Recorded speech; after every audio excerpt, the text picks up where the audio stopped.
PR পৃথিবীর আরো অন্যান্য ইউরোপিয়ান কান্ট্রিগুলোতে পিআর আছে। PR has its limitations. বাংলাদেশের পলিটিক্যাল কালচারে প্রপোর্শনাল রিপ্রেজেন্টেশন, প্রথম কথা ভোটাররাও এটাতে অভ্যস্ত না, রাজনৈতিক নেতারাও অভ্যস্ত না, দলগুলোও অভ্যস্ত না। আপনি এটা নিয়ে আলোচনা করতে পারেন। আপনি যখন একটি ফ্রি ফেয়ার ক্রেডিবল ইলেকশনের মধ্য দিয়ে একটা পার্লামেন্ট গঠন হবে, সেই পার্লামেন্টে আপনি পিআর নিয়ে আলোচনা করতে পারেন। পিআর বাংলাদেশের জন্য উপযুক্ত কিনা বা কিভাবে কেস স্টাডি হিসেবে পিআর করতে পারি আমরা, বাট একটা আলোচনার বিষয়, পার্লামেন্টে এটা আলোচনা হতে হবে। It is not the job of interim government or people sitting in the ঐক্য কমিশন, তারা এটা ডিসাইড করে দিবে বাংলাদেশের জনগণের ভাগ্য। আর আরেকটা দ্বিতীয় কথা হচ্ছে, যারা পিআর নিয়ে কথা বলতেছে তারা কিন্তু মাঠে গিয়া পিআর এ বুঝাইতেছে না জনগণকে।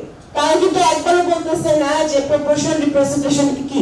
জামাতের তো প্রথম দায়িত্ব, বা আপনার ইসলামিক আন্দোলন যারা পিআর চাচ্ছে বা যে দলগুলো পিআর চাচ্ছে, তাদের প্রথম দায়িত্ব হচ্ছে মাঠে গিয়ে জনগণকে বোঝানো, ভোটারকে বোঝানো, ভাই আমি পিআর চাইতেছি, পিআর মানে এটা।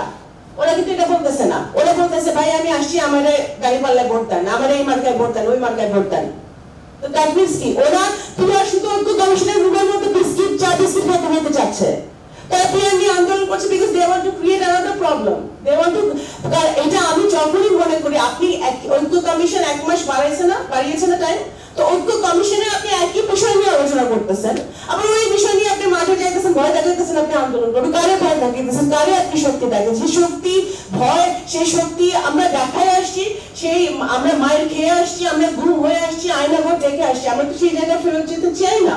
আমরা এমন একটা, আমরা তো খুশি হয়েছিলাম যে দ্বিমত থাকা সত্ত্বেও, মানে এইটাই ডেমোক্রেসি সৌন্দর্য, যে এত দল এত মত কিন্তু একটা ঘরে বসে সারাদিন তারা বিভিন্ন বিষয় নিয়ে আলোচনা করছে, দ্বিমত করছে, ঝগড়া করছে, আর্গুমেন্ট করছে, বের হয়ে যাচ্ছে, আবার ফেরত গিয়ে আলোচনা করছে। That is the beauty of democracy.